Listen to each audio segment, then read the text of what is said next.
Good morning, student. Welcome you in class 11. This is first part.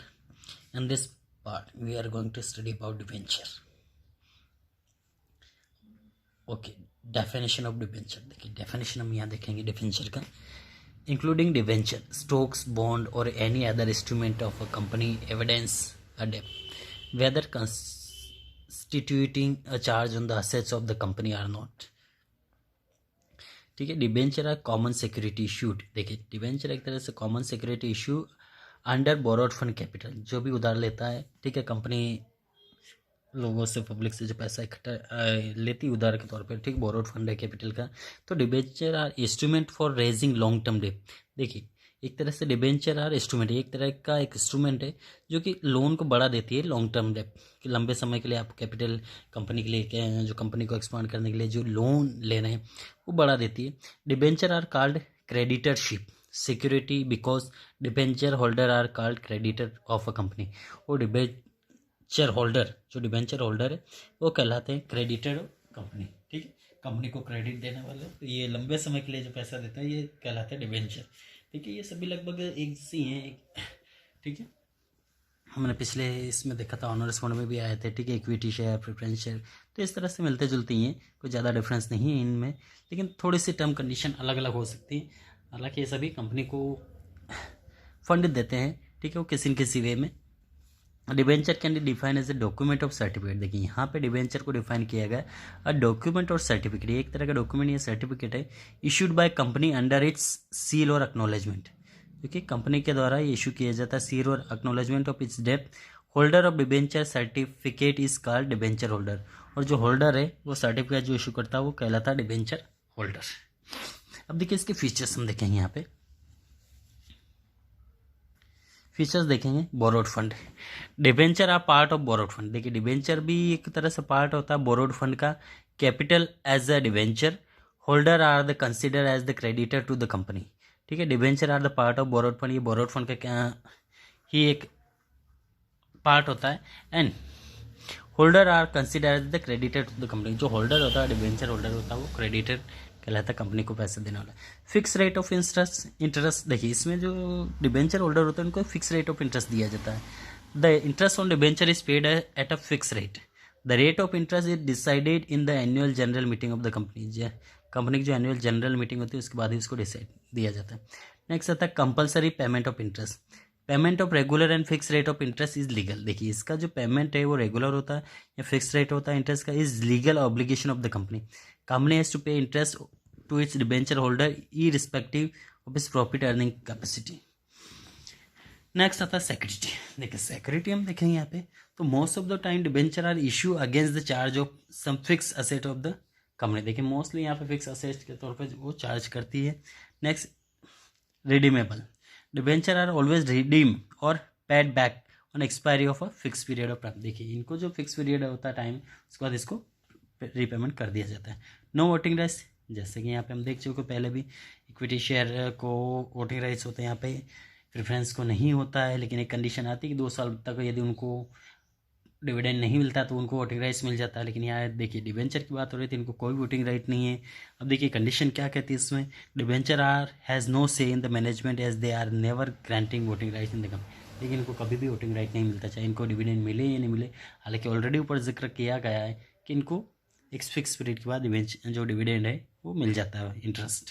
Next आता है appointment trustee. देखिए when a large number of debenture are sold to the general public. देखिए बड़ी संख्या में debenture जब sold किए जाते हैं जनरल पब्लिक में, they usually trustee of appointed is एक तौर पे वहाँ पे एक ट्रस्टी अपॉइंट किया जाता है. And trustee can be bank और फाइनेंशियल इंस्टीट्यूशन. वो ट्रस्टी बैंक हो सकता है या फाइनेंशियल इंस्टीट्यूशन हो सकता है. So the trustee is appointed to ensure that borrowing firm is fulfil his contract obligation. तो ये ट्रस्टी यहाँ पे उनको इंश्योर कराता है कि जो बोरोइंग फर्म जो पैसा ले रही है वो फुलफिल करेगी इसकी कॉन्ट्रेक्चुअल ऑब्लिगेशन के तौर पे. अब देखेंगे हम यहाँ पे मेरिट और demerit.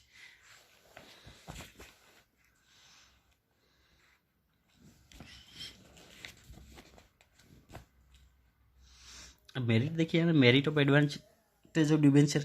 Debenture are very common and popular security issue by company due to the following reason. देखिए ये बहुत ही कॉमन है लो कॉस्ट, देखिए cost of raising debenture is less than the cost of raising preference share and equity share. देखिए preference से और equity share से काफ़ी लो कॉस्ट है। It is cheaper source of finance, काफ़ी सस्ता सोर्स फाइनेंस का। नो डिलीशन ऑफ कंट्रोल, देखिए debenture holder do not get any voting right, इनको हालांकि कोई वोटिंग राइट नहीं होता है। They are not allowed to participate in the decision making, देखिए इनका डिसीजन मेकिंग में कोई पार्टिसिपेशन नहीं होता है। सो debenture finance does not result in deletion control of the equity share holder. Attract large number of investor. The company offers a fixed rate of interest on debenture. This fixed return appeal and attract many investors to invest in debenture. Hence the company can control a large amount of funds issued by the debenture. इसलिए company बड़ी संख्या में debenture को fund issue कर देता है, ठीक है, sorry. Hence the companies collect a large amount of fund by issue of debenture, debenture issue करके कंपनी बड़ी संख्या में फंड इकट्ठा कर लेती है यहाँ पे। नेक्स्ट आता है यहाँ पे हमारा interest in treated as a expense. देखिए the interest paid to debenture holder is consider as an expense of the company. देखिए डिबेंचर जो भी पे करती है डिबेंचर पे जो company, interest is consider as the expense of the company, ये company का एक्सपेंस कहलाता है, खर्चा कहलाता है। And interest is deducted from the total income of the company, जो भी टोटल इनकम होती है कंपनी को उससे एक्सपेंस घटा लिया जाता है बिफोर कैलकुलेटिंग इनकम टैक्स दिखाना है भरने से पहले। So the liability of tax reduce, इसलिए टैक्स की जो लाइबिलिटी रिड्यूस हो जाती है। लो रेट ऑफ इंटरेस्ट, जो इंटरेस्ट का रेट है वो काफ़ी लो रहता है इसमें। देखिए company utilizing the debenture fund is much higher than the rate of interest, देखिए इसमें बहुत ज़्यादा पैसा वो यूज़ कर लेती है इसमें डिबेंचर के तौर पर। And interest offer to debenture holder, और उनको जो इंटरेस्ट बहुत कम दिया जाता है, ठीक है। And as a result equity shareholder are more with the preference of debenture is the capital, इसलिए इक्विटी शेयर को काफ़ी ज़्यादा फायदा मिलता है। Flexibility, company can repay the fund raise through the debenture when it's does not require it any more, ठीक है। Company यहाँ पे रिपे कर सकती है फंड को, ठीक है, raise the through the debenture when it's does not require any more. And the danger of the over capitalization get minimize because debenture can be deemed out of profit, तो कभी कभी इसको रिड्यूस भी कर सकती है। अब इसके देखिए डीमेरिट, अभी तक तो हमने फायदे देखे, अब यहाँ पे डीमेरिट देखेंगे, नुकसान इससे। फिक्स ऑब्लिगेशन, देखिए इसमें ऑलरेडी हम जो बात कर चुके हैं कि यहाँ पे फिक्स ऑब्लिगेशन में फिक्स रेट ऑफ इंटरेस्ट दिया जाता है डिबेंचर को। Payment of interest is fix commitment of the organization whether is company organization get profit और नॉट, ठीक। So sometime company have to borrow fund for payment of interest to debenture holder.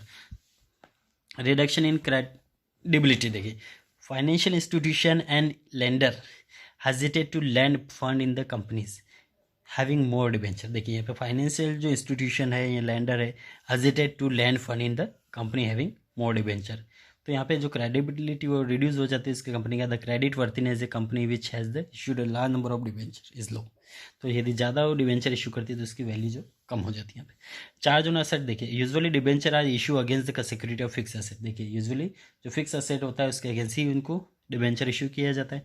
During the time of depression इस company is unable to पे the regular amount of interest. देखिए depression के समय company regular जो interest है वो अपने debenture holder को नहीं दे पाती, so it is difficult to repay the amount. So in this situation the debenture holder can have claim over the assets of the company.